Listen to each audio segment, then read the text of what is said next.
There's been no official declaration of a winner of the presidential election in Ghana, but to supporters of former President John Dramani Mahama, they already have their winner.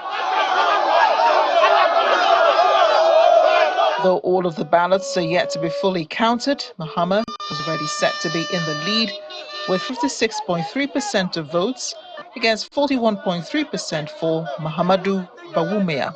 Previous election was somehow shaking, and then there was a lot of, let me say, inconveniences. But this time we want it to be smoother than the previous election, so that everything will be clear. I'm very, very, very happy because of John have winning Bole district or Bole municipality. So today I'm very, very happy. All of the town, young boys, youth, ladies, old men, all of them are very, very happy because of their brother, their son, their uncle, their, their son. The former president acknowledged on social media platform X that he had received a congratulatory call from the vice president following his win. Bawumia said he called Mahama to congratulate him. Bawumia said he was basing his concession on internal tallies from the governing New Patriotic Party. He said these showed Mahama had won decisively, while the opposition National Democratic Congress had also won the parliamentary election. Do in the name of the Almighty God swear that I will be faithful and true to the Republic of Ghana. The 66-year-old John Mahama once served as president of Ghana from July 2012 to 2016, serving only one term and making history as the first president in the history of the country to not have won a second term in the 2016 election.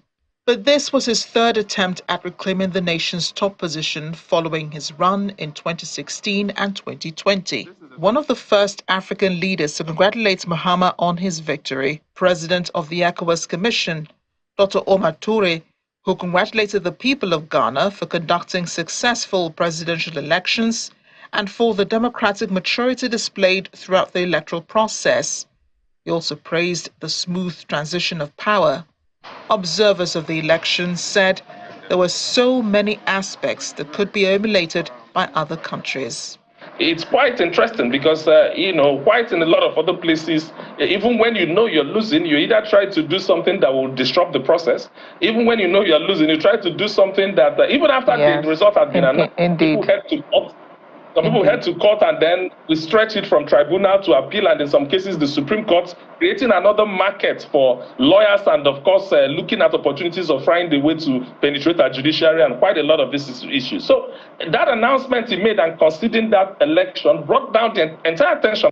The elections come amidst the country's worst economic crisis in a generation, which saw the cost of basic goods shoot up, while young people struggled to get jobs and the country was unable to repay its debts. Challenges Mahama has to face his second time as president. Amarachi Ubani, Channels Television News.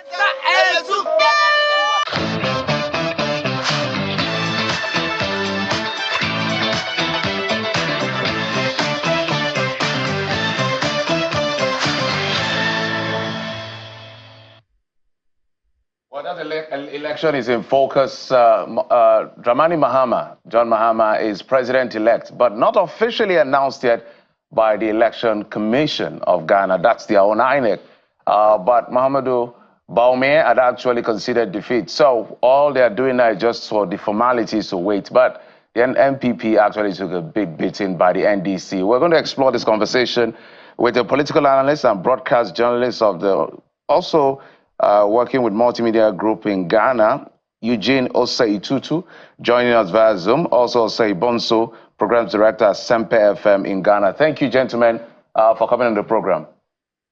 Thank you for having me. Thanks for having us. All right, Bonso, let me start with you on what you think played out. We know that the EC has not officially declared the election result, but everybody knows what is already playing out, just waiting for the formalities so that for documentation, policy analysis and the rest of that. But This is one of the most woeful performances of the NPP. What do you think played out by the people of Ghana here? Yeah, thank you, and good morning to your viewers. Everything about this election has been historic. I mean, from the campaigns we've seen from the two leading political parties, and it actually even began from the choice of presidential candidates of the two leading political parties. And by that, I mean the NDC and the NPP. So the NDC elected former President John Dramani Mahama to be their flag bearer going into the 2024 elections about some 2 years ago. And it's the first time a former president had attempted, to come back. The NPP, on the other hand, also elected the current vice president as their flag bearer. The current vice president is a Muslim from a minority tribe in Ghana. The first time a leading political party in Ghana has had its flag bearer being a Muslim. So that is also in itself very, very historic. And then you come to the campaigns the two political parties waged. This is probably the most intense, the most strategic campaigns we've seen from the two leading political parties.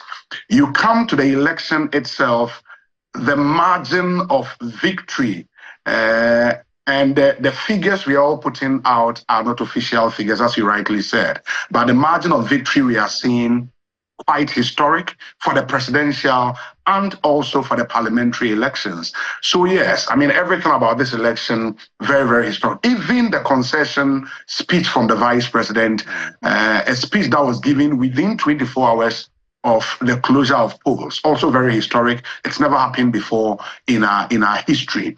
And I think, I mean, what we are saying is just a referendum on the performance of the current government. So we've seen more protest votes than we've seen ever in our history. So yes, it's a clear referendum on the performance of the current government. All right, let's go to Osei Tutu. Apparently, at the end of the day, Osei, history is made. This is the first time Ghana is having a female vice president. This is also, I think, to the best of my knowledge, a former president is coming back from when he was defeated, I think, in 2016. That's on one hand. And then I don't think any party has actually won up to third term. By that, I mean 2 successive terms and then going to a third. So there's a lot of history here at play. But for you, when you look at what plays out here, help us walk through some of the processes of the election, because that's where we learn lessons from as the African continent that enables Ghana to be a beacon of democracy on the continent. Yes, I think that you are right when you say Ghana has been the beacon of democracy on the continent. When you look at Africa as a whole, when you take Ghana, Botswana, South Africa, maybe Nigeria, only few of us have been able to do this democracy thing for a while. Ghana ushered in its fourth Republican dispensation in 1992 with the coming of birth of the 1992 Constitution. And since that period, we've had a peaceful transition from government to government. In 2000, we had the NDC, which has been in power for 11 years, ushered Ghana into the democratic rule, democratically elected for 8-year term, usher in the MPP in 2000 and President Kufuor. Then in 2008, the MPP left to President Kufuor leaving office and also re-elected in Prof. J.A. Mills, who unfortunately passed in July 2012, where his Vice President John Dramani Mahama came on the scene. He completed his term. We went into the 2012 election, then he won.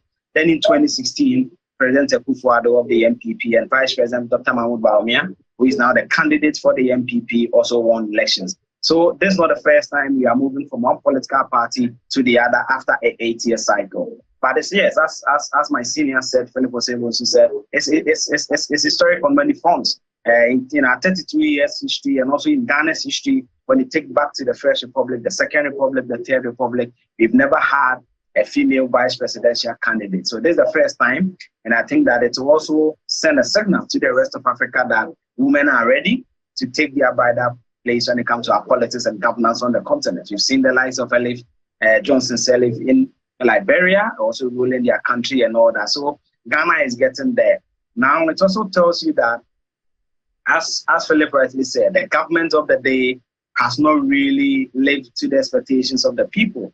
In 2016, they won with a difference of about almost 1 million Now, when you look at the approximate numbers you are picking from my own channel, Multimedia Group Limited, the difference is quite huge, and it will be historic if a vice presidential candidate, if the presidential candidate of the NDC who lost that significant margin makes a rebound with another huge comeback of this nature. So it's a bit telling, and I think it's not surprising. When you go to Botswana, for example, the ruling party for the first time in many decades lost. When you look at the ANC, in South Africa also lost. They had to even actually do some amalgamations to be able to form the government and all that. Well, so generally, when you read about the Afrobarometer surveys, I'm not surprised of what is happening in Ghana. It tells you that the fruit of democracy have not really been enjoyed by the people of Ghana, and that's why they are expressing their views this way. You know, this is quite similar to what we saw play out in the United States. President returning, the vice president running, and then did not win. You know, I don't know if that did anything to the election in Ghana, or at least affected the outcome of this election. Maybe it did, and I think I should just get this from Osei Bonsu. Do you think this changed anything? People seeing what happened in the U.S. and thinking, okay, Trump is back, former president. How about we replicate this in Ghana? Because sometimes they say things like that actually matter a lot. So Osei Bonsu, your thoughts on that? Yeah. Do you think that really affected anything, what people saw play out in the United States? On the one hand, they will talk about the conduct itself proper, because this election was handled by a woman yet again. So speaking to, you know, how women can take charge and do great stuff. And then we'll talk about the violence which we recorded. But let's talk about the US part first. Then we'll come to those other ones. I think in the latter part of the campaign, I mean, the two political parties drew parallels with what happened in the US of A, for the simple reason that the NDC sister party in the US of A is the Democratic Party. For the NPP, their sister party in the US of A is the Republican Party.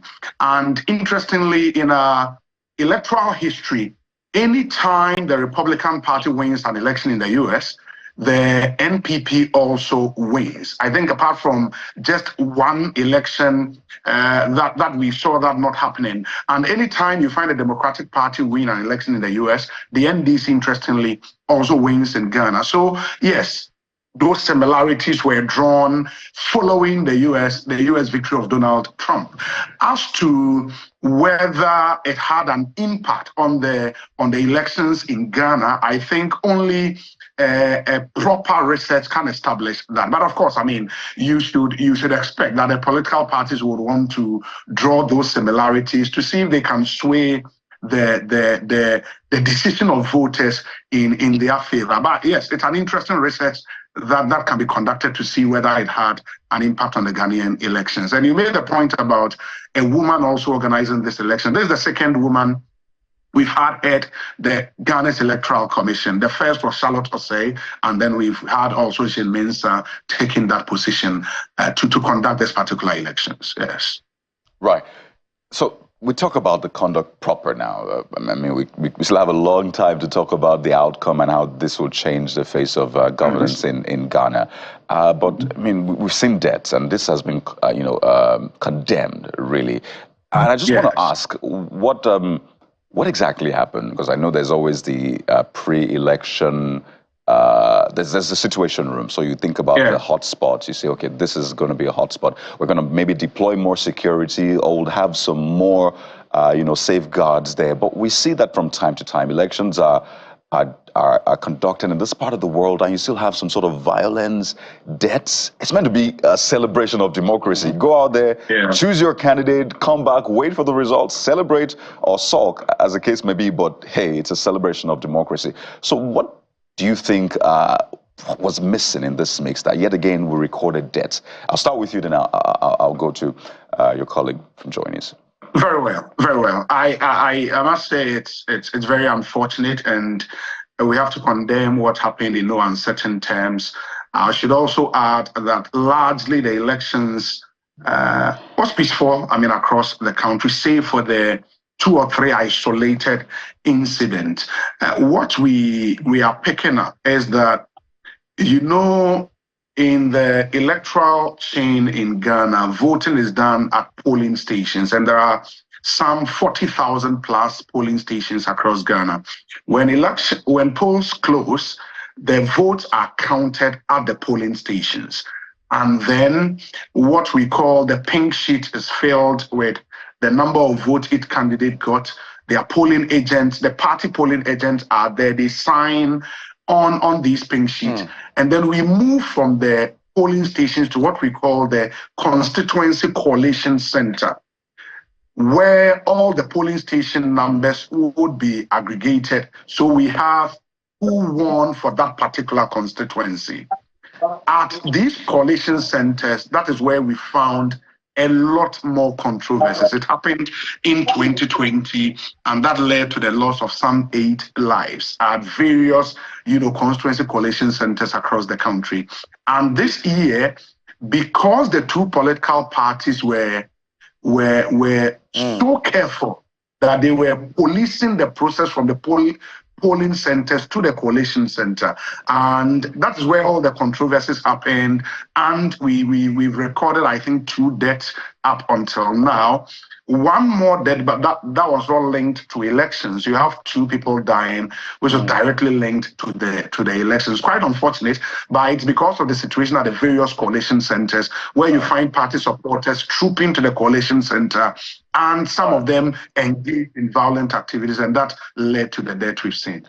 All right, let's go to Said. As we begin to wind down, Osai, let's talk about the tax before Mahama on this particular. As far as this particular victory is concerned, some people have complained to the effect that the government of Akufo-Addo was tone deaf to the expectation of people. So what is the tax before Mahama, and how is he expected to make sure he pleases the people of Ghana who have given him a chance to lead them yet again? Well, I think that he has a very big task ahead of him. When you look at the surveys that dominated the conversation before this election, for example, when you pick the Afrobarometer survey by Ghana's Center for Democratic Development, and Afrobarometer, as you know, operates in many African countries. When you pick what we call the Global Info Analytics Research, the UNDP also did what they call the Human Development Index, together with Ghana's Statistical Service. Then Ghana's National Commission for Civic Education, which is supposed to educate people on their rights, on patriotism and all elections and what not to do and all. They also did a survey they call the matters of concern to the Ghanaian vote. That 5 key things were raised by the Ghanaian people that said that this is on the metric on which they will be voting in this year's election. The top 5, in no particular order, was about the economy, meaning that John Mahama will have to fix the economy. Ghana's exchange rates has been wobbly. In the last couple of years, fuel prices have been soaring. We've seen inflation as far back as December 2022, our inflation of 54%. Now, by the grace of God, we are doing just about over 20%. In fact, when you look at Ghana's monetary policy, which in simple terms, the interest rate, how private people can access the interest rate from the Bank of Ghana. As at the 20th of September this year, Ghana had the highest interest rate across Africa, 29%.